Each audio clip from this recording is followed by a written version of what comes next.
Kepada Bang Antoni kami persilahkan. Terima kasih. Selamat malam. Salam sejahtera untuk kita semua. Salam akal sehat.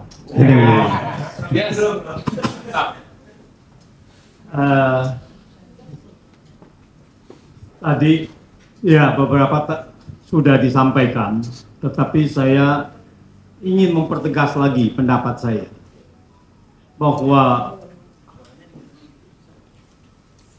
TPUA minta untuk proyek IKN ini dibatalkan.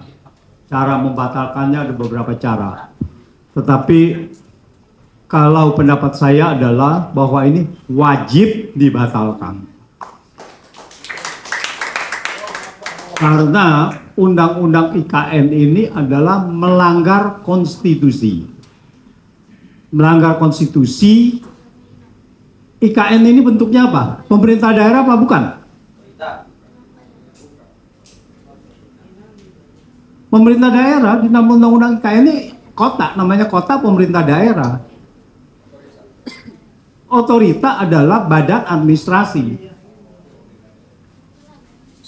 Jadi ini adalah pemerintahan daerah.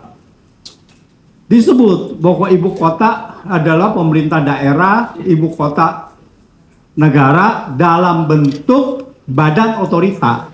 Nah ini yang melanggarnya karena pemerintah daerah adalah hanya bisa berbentuk provinsi, kabupaten, atau kota. Tidak bisa berbentuk badan otorita. Itu pertama. Kepemilikan lahan Indonesia itu ada di pemerintah daerah. Apakah itu kabupaten atau kota? Oleh karena itu, kita, rakyat, membayar pajak bumi dan bangunan itu kepada pemerintah daerah, bukan kepada pemerintah pusat. Pemerintah pusat itu tidak ada lahan. Untuk daerah khusus, seperti Jakarta, kita ke pemerintahan daerah. Di IKN, itu dengan badan otorita, mereka itu melakukan aneksasi terhadap daerah seluas 256.000 hektar. Itu dimiliki dan masuk penerimaannya itu ke dalam APBN. Ini tidak boleh. Ini harus ke pemerintahan daerah.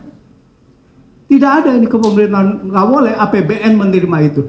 Kenapa ini dibentuk sebagai pemerintahan dalam bentuk badan otorita yang melanggar konstitusi? Karena di sini adalah pemerintahan Jokowi ini mau membangun IKN itu melalui APBN. Karena tanpa APBN tidak mungkin daerah bisa membangun ini. Inilah tujuan dari awalnya. Bahwa publik dibohongi, tidak ada dana APBN apa segala, kita sudah tahu bagaimana pembohongan-pembohongan yang sudah dilakukan oleh pemerintahan ini. Pembohongannya ini begitu sistematis sampai diberitakan secara sistematis terstruktur bahwa sudah ada investor asing, sudah ada SoftBank, sudah ada dari Saudi Arabia, dari Qatar, dan lain-lainnya. Tapi itu semuanya pembohongan semuanya. Karena apa? Karena itu semuanya dinyatakan hanya sepihak oleh Indonesia. Tidak ada orang kalau mau investasi adalah mereka melakukan press conference, ya, lalu mengatakan ya saya berminat. Tidak ada satupun jejak yang mengatakan investor asing itu mengatakan bahwa dia berminat untuk investasi itu. Jadi ini sudah pembohongan terstruktur sekali. Jadi ini wajib batal. Apa konsekuensinya? Ya konsekuensinya tadi sudah dikatakan bahwa ini terjadi kerugian negara. Kerugian negara ya harus diusut.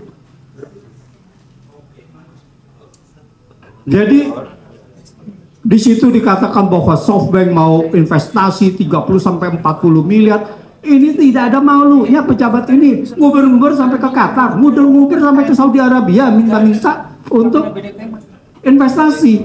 Sampai kalau nggak salah ada jalan tol dinamakan MBZ. Ini gimana? Itu pun dikorupsi kan?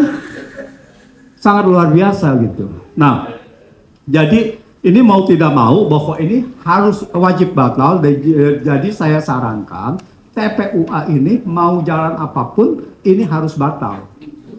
Tadi Bang Egy mengatakan bahwa ada beberapa cara, tetapi saya melihatnya adalah bahwa gugatan ke MK ini harus segera dilakukan. Karena ini adalah bukti bahwa ini adalah melanggar.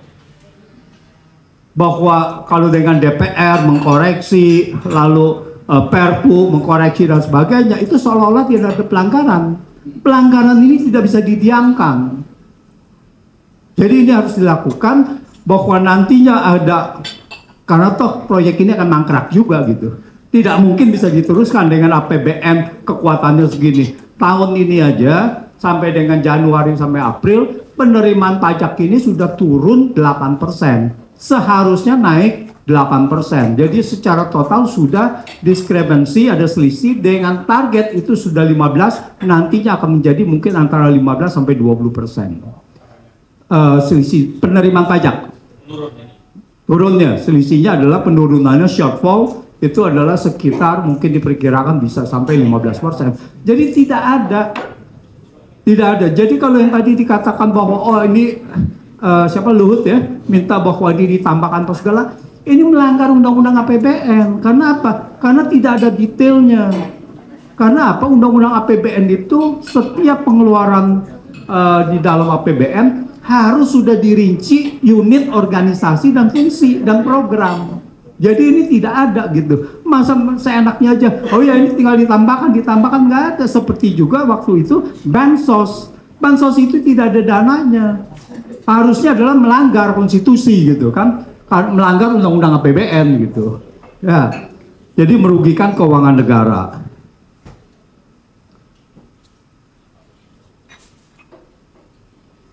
Terus poin selanjutnya adalah Undang-Undang DKJ ini sudah disahkan. Daerah khusus Jakarta. Jakarta ini sudah bukan ibu kota lagi. Meskipun ada embel-embelnya, ini berlaku efektif, tetapi katanya berlaku tergantung dari kapan Perpres itu dikeluarkan. Artinya apa? Artinya kan ketidakpastian kan? Siapa sekarang? Kapan itu Perpresnya keluar? Apakah besok? Bulan depan, tahun depan, setahun lagi, 2 tahun lagi, ini kan tidak ada kepastian. Jadi sekarang kalau gubernur yang sekarang, kalau ada pilkada di Jakarta, ini pilkada apa? Ibu kota atau DKJ? Nah ini yang harus ini, jadi Jokowi membahayakan posisi Indonesia terkait dengan ibu kota. Dan letak ibu kota ini sangat strategis, semuanya harus ada di situ gitu. Jadi di dalam undang-undang kita itu semuanya ada. BPK harus ada perwakilan di setiap provinsi dan ibu kota. Jadi dia punya berdirinya itu harus di ibu kota. Beberapa institusi negara itu harus ada di ibu kota. Sekarang kalau ibu kota IKN-nya sudah harusnya secara undang-undang dia sudah berlaku. Tapi kemudian Perpres mengatakan baru berlaku setelah Perpres, yang mana lebih kuat? Kan undang-undang lebih kuat, Perpres kan tidak kuat. Nah ini masalahnya gitu. Jadi undang-undang ini sudah mengatakan bahwa undang-undang IKN ini sudah berlaku. Ini siapa yang mengatur negara ini bisa kok undang-undang itu dibilang bahwa Perpres akan lebih kuat dari undang-undang gitu. Undang-undang ini diatur Perpres gitu. Jadi ini sudah negara ini sudah amburadul sekali di bawah pemerintahan Jokowi gitu.